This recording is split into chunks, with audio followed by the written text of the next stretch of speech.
Okay. Hello, everyone. Perfect. Okay. Hello, everyone. So I just got here to the library. Like I mentioned in the Facebook group that I'm going to cover some medications for you guys to better prepare for the medication quiz tomorrow. With that being said, there's a lot of medication on here. It's about 5 pages of medications. But these are the medication that was covered in the 3 chapters that we went through this past few weeks. And something to keep in mind is that the quiz is going to be case study like. Therefore, you guys have to really read the assessment data and understand the side effects of each medications before you guys be able to pick a correct answer choice. But I'm pretty confident that with this medication quiz video, you guys will be in a much better place. Okay, so be confident, learn and study. So yeah. Okay, so let's go ahead and go to the first medication. The first medication that I'm covering is vancomycin. So vancomycin is an antibiotic. So any antibiotic that ends in sin is going to be very toxic to the kidney. Okay, so that's something to remember. You guys don't have to know about others yet, but right now, learn vancomycin. This is the most important drug for the bones chapter that we went over, the osteomyelitis. So vancomycin is basically antibiotic. It is used to treat osteomyelitis. However, it is the last resort. When osteomyelitis was not treated by any other treatment, vancomycin is the last treatment for osteomyelitis. It also can be used for high-risk patient, for example, diabetes mellitus and vascular compromised patient. This medication is very toxic and can shut the patient kidney down. And it's very bad for the kidney, and it can cause this increase in level of BUN, creatinine, and decreases eGFR level, okay? So what do we have to learn about this medication? We have to know that we always have to monitor the trough and the peak level. So what is trough level? Trough level is the lowest concentration in the patient bloodstream. This is when the vancomycin level, the drug level is at the lowest concentration. So what do? We draw the specimen immediately before the next dose of drug is administered. So trough level, we draw before the next dose of drug is administered. Whereas in peak level, this is the highest concentration of a drug in the patient bloodstream. We draw 1 to several hours after the drug is administered. It's depending on the drug. So if the medication is too high, out of the therapeutic range of vancomycin, we have to notify the doctors. Then we have to hold the medication for a couple of days to decrease frequency of the drugs. So Professor Lanessa, I'm not going to ask you guys what is the therapeutic range of vancomycin, that's for sure, not even NCLEX. But the important thing to take away here is the peak level. We have to know when do we draw it. So we draw it after we administer the drug. It makes sense, right? Because we want to measure how high the level of the drug is. So we have to give the drug first before we can check it. So, so that's something to keep in mind. And the trough level is immediately before the next dose is administered. All right. Second is osteoporosis drugs. So I covered this in the bone chapters as well. So the first class is biphosphonate. Biphosphonate is a medication that inhibit bone reabsorption. So because of this, it can cause gastritis and decrease appetite. Ultimately, it will lead to anorexia and weight loss. So knowing these signs and symptoms of biphosphonate, we have to know that we give this medication with a full stomach, meaning that it have to have some food in it before when they take this medication, or it have to be given with a full glass of water. Common drug use in this class, biphosphonate, the first drug is Boniva. Boniva inhibit bone reabsorption. So we have to make sure to access the calcium level and renal function by assessing BUN and creatinine. This drug can cause hypocalcemia and renal failure, okay? So it can cause low level of calcium and also can cause renal failure. So that is something to keep in mind, because if we refer back to the CKD chapter, the chronic kidney disease chapter, anything that damages the kidney will result in increased level of sodium, increased level of potassium, increased water retention, increased phosphorus, and decreased calcium, okay? Phosphorus and calcium has an invert relationship. So that's something to remember, okay? The second drug is Actonel. Actonel inhibit bone reabsorption also. However, it has a horrible side effect. The side effect that it causes is osteonecrosis of the bone. This basically is bone death of the jawbone, okay? So if the patient on Actonel medication, example for a question, and they come in the ER and complains of hurting the jaw area, we hold the medication and notify the doctor. We hold the medication, okay? We don't continue giving it. And we have to notify the doctor because this is a classic sign of jawbone osteonecrosis. The second class in the bone chapter is calcitonin. Calcitonin, it also inhibits bone reabsorption, and it can be given via nostrils or IM injection, okay? It is given at night, and we must use calcium supplement with this drug. Other drugs include raloxifene, Evista. This is used for low estrogen patient. So it also reduces the bone reabsorption. So something to know about Evista is whenever the patient having a low estrogen level, for example, menopause woman, okay?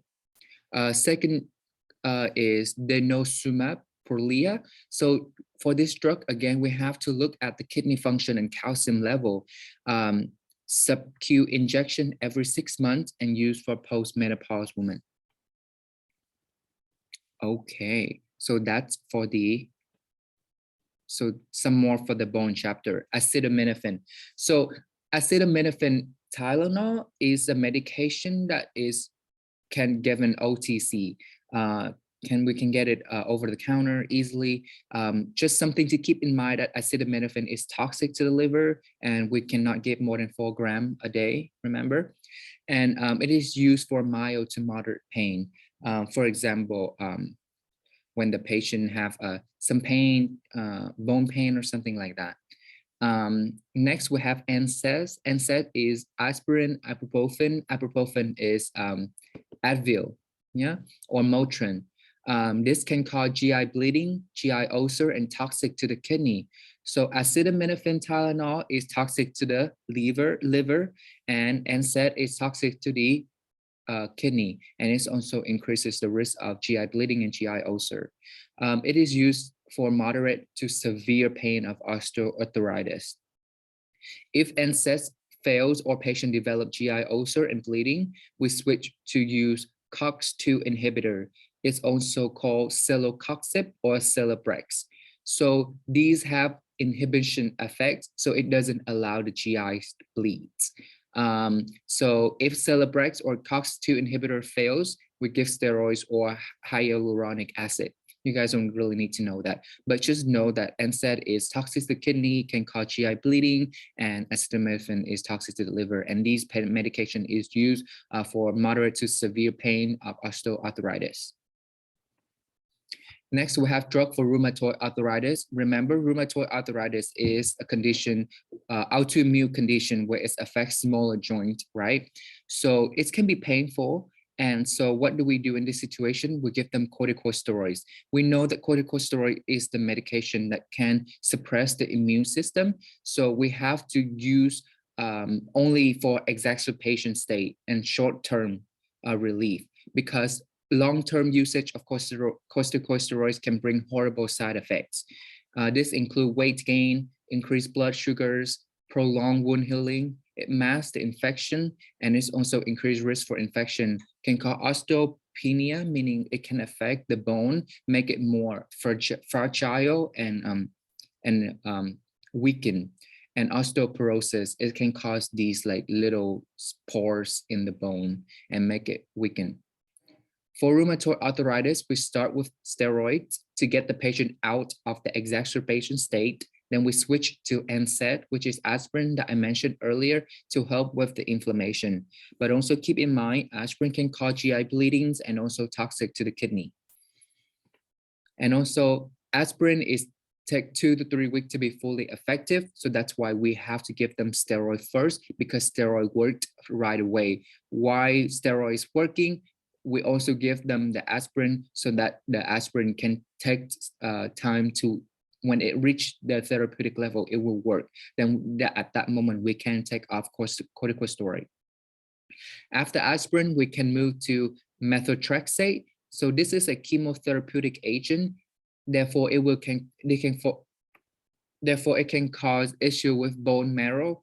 And whenever there's issue with bone marrow, we know that it always affects white blood cell red blood cells and platelet production, because that is where the bone, what the bone marrow produce. The bone marrow produce white blood cell, red blood cell, and platelet. So when we give the patient methotrexate, because it's a chemotherapeutic agent and it affects the bone marrow, we put the patient at risk for infection, anemia, and bleeding. So we have to closely monitor for complete blood count when the patient on methotrexate. Next, we have TNF, tumor necrosis factor inhibitors. This medication are Remicade, Enbrel. So these work with the immune system to slow down the attack. They inhibit the inflammatory response, so we have to look out for infection. Next, we have rituximab. This is an IV infusion. So at the beginning, when we started the drug, it can take up to 6 hours to give. Because we need to give it slowly, too quickly can increase administration. Too quickly increase or administration can lead to type 1 hypersensitivity, meaning that they can have an allergic response or anaphylactic reaction. And this can be reflect through shortness of breath, itching, hives, and back pain. So we have to constantly monitor for hypersensitive reaction. If patient has a lower back pain when taking this drug, we stop the drug. So rituximab targets the B cell part of the immune system, which stimulate immune system to work. All right, now we move on to the immune response medication. So immune response medication, the first is cytokine. Cytokine is an important in treating hepatitis disease. 2 cytokine can be given to the patient via injection, include alpha interferon and beta interferon. I covered it in the chapter, remember? So interferon inhibit replication of virus. They can also stop the tumor cell from replicating, used for patient has tumor or lymphomas. The first medication is interferon alpha. Remember, this is an injection and we can only give it through sub-Q injection only. And it is a type of cytokine. What is cytokine? Cytokine is the message it's a message cells that signaling to inhibit the replication of virus, basically. So interferon alpha have a short lifespan, only 3 days long. So we have to give this drug 3 days a week, and often given in a clinic setting and not at home. Cytokines work with the immune system. Side effect of interferon alpha include flu-like symptom, achiness, chill, fever, bone aches, headache, and fever. So these are signs that are normal. It is classic sign of immune system is working. So if there's a question about cytokines and the patient experiencing flu-like symptom, we do not hold the drug, guys, okay? Don't be tricked by it. It's just flu-like symptom. It is meaning that the medication is working. It's stimulating the production of white blood cells. Other side effects include nausea and vomiting, which lead to dehydration, anorexia, and also the most important thing to know about this drug is the mood changes. So interferon alpha can cause depression and suicidal ideation. It is important to assess these patients for mood changes, depression, suicidal ideas. If the patient experiences this, we have to stop the drug. This is the only side effect that we would stop the drug for. Okay. Again, if the patient, we assess the patient and the patient mentioned that they having suicidal thought, then we have to stop the drug. Next is interferon beta. So interferon beta is kind of the same as interferon alpha. However, it can be given IM or sub-Q, whereas alpha, it can only be given sub-Q. Side effects include same as interferon alpha, but risk for depression is greater for beta. So make sure we assess for depression and suicidal ideation. Checked.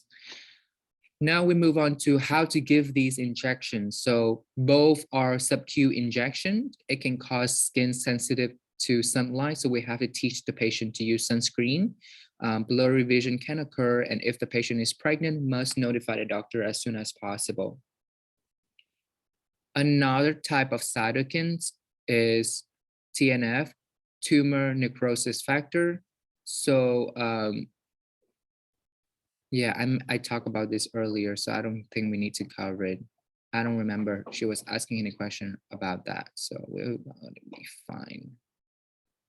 Now we have to go over epinephrine. Epinephrine is a treatment for anaphylaxis.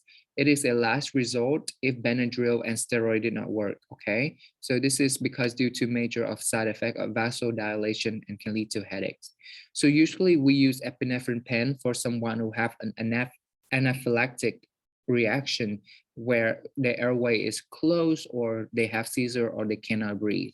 Then we stab it in the vasa lateralis of the thigh of the patient and then inject the epinephrine. HIV medication. So patient with HIV will be on drug for the rest of their life. That's the key point. Remember that. What do you teach for someone who going to get to take HIV medication? We teach them that this medication will be taken for the rest of your life. So what does HIV medication call? They are called antiretroviral therapy because HIV is a virus.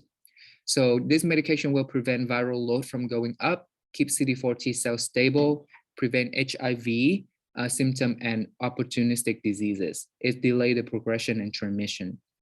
Something to remember is it cannot be taken with St. John's wort and cannot take antacid proton pump inhibitors with antiretroviral therapy. If must take this medication, we have to take antacid 2 hours before taking HIV so it's not actively in the GI tract and affect the absorption of the antiretroviral therapy. So again, antiretroviral therapy is expensive, complex, and require patient to be on them forever.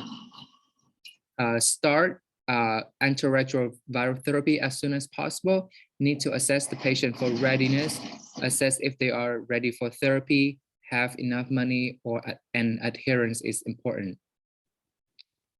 Okay, corticosteroid. So I mentioned earlier about corticosteroid again, many times before. It is a horrible drug.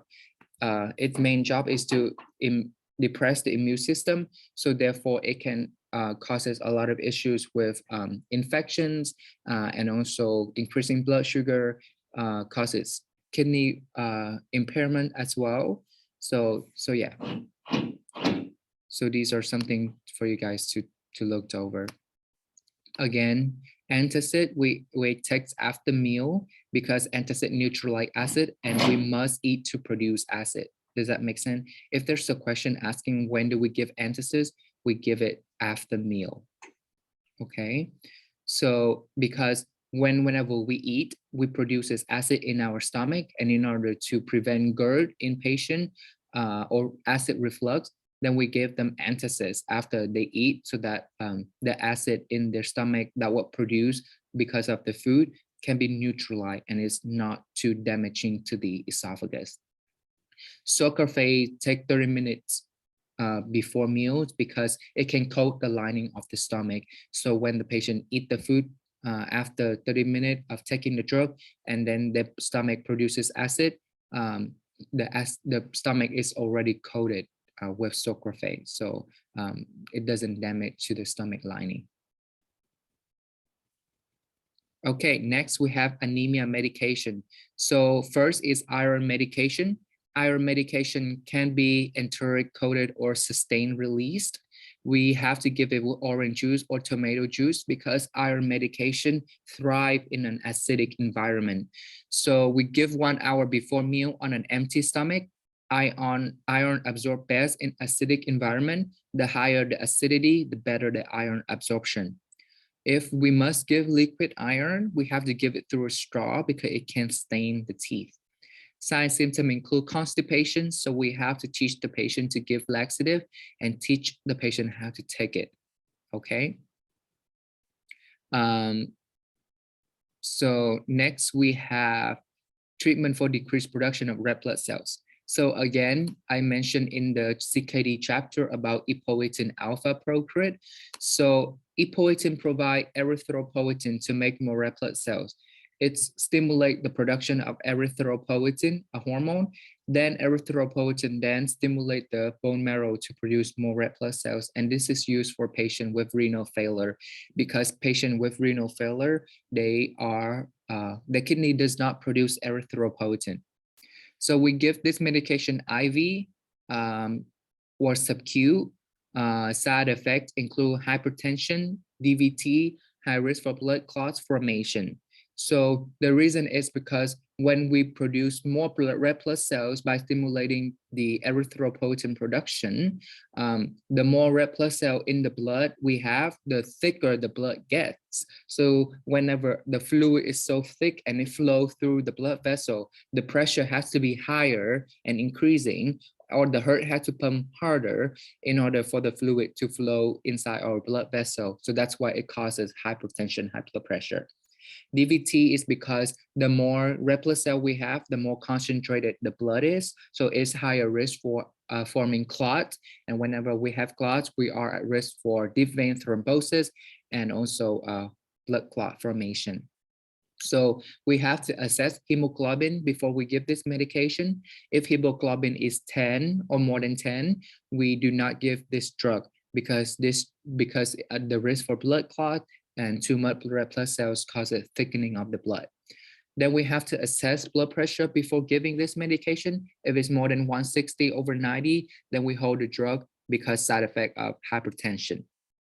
All right, so next we have sickle cells. Sickle cells during sickling inflamed period, pain medication is given last. Airway, breathing, circulation, safety, and comfort. So pain is comfort. So we give pain medication last, even though pain is a big thing in sickle cells. Okay. All right. So that is it for you guys. I think there's one medication that is Neupogen. Neupogen again is the medication where we have to assess for the absolute neutrophil count as well. So if the absolute neutrophil count is more than 1,500, then the patient is fine. We can hold the drug. That means that's when we know that the medication is working. Okay. Give me 1 second. But yeah, well, I hope that is helpful and wish you guys the best of luck. If you guys have any more questions, please let me know. I will answer the question for you guys, okay? Thank you. I hope you guys enjoy this.